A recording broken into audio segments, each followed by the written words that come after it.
Gonna wan ni ñu defaree WhatsApp GB. C'est trop facile, trop facile. Tout d'abord, regarde ça c'est le truc PS.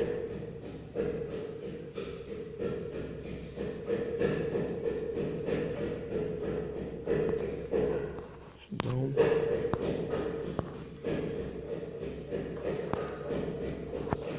tu même changer le thème.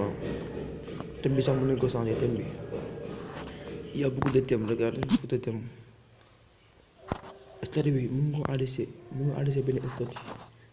Jarul ngay def capture yooyu fii copier c'est bon.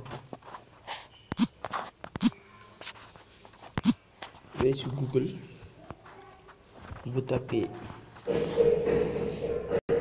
www.gbmods.com.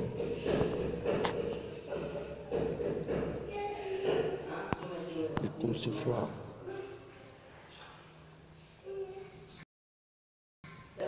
www.gbmods.com.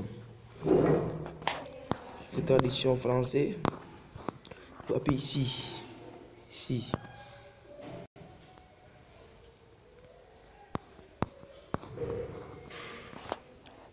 Attendez le voir.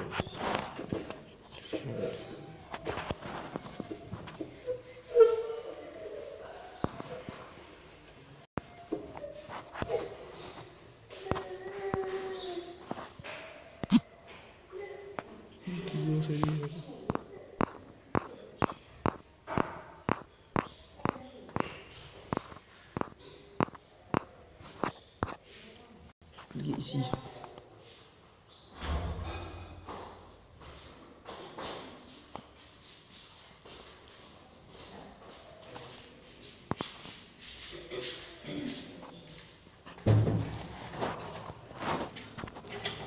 Connexion est très lente, il faut patienter quelques minutes.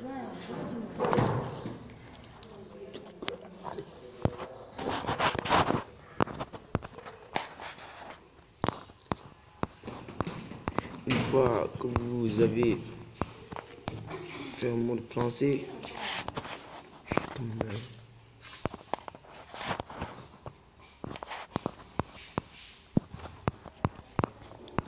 vous avez cliqué et ne war a bës ci wolof la lay wax ici il y a WhatsApp GB 765 version. Vous devez cliquer sur WhatsApp, sur download ici, télécharger download. Une fois que vous avez cliqué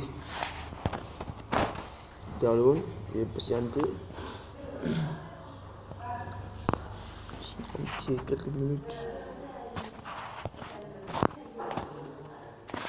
Cliquez sur télécharger, ngeen bës ci télécharger, il va télécharger automatiquement.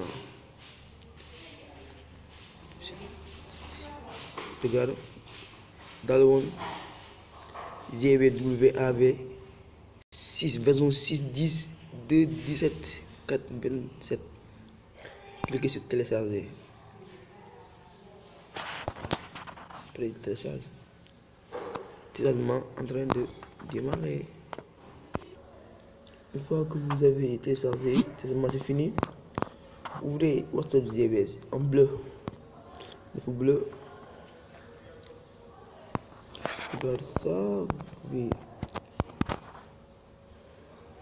pouvez même c'est pas la peine de capturer l'écran, fais ça seulement. C'est pas la peine de capturer l'écran, puis copier ou download. C'est non. Si tu veux, vous pouvez changer de thème, n'importe quel thème.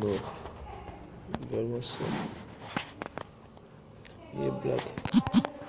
La vidéo est finie. N'oubliez pas de mettre un like sur ma chaîne. Ne faites pas de pouce. Like. Ben j'aime rek. push like bi. N'oublie pas de vous abonner sur ma chaîne Momo Création.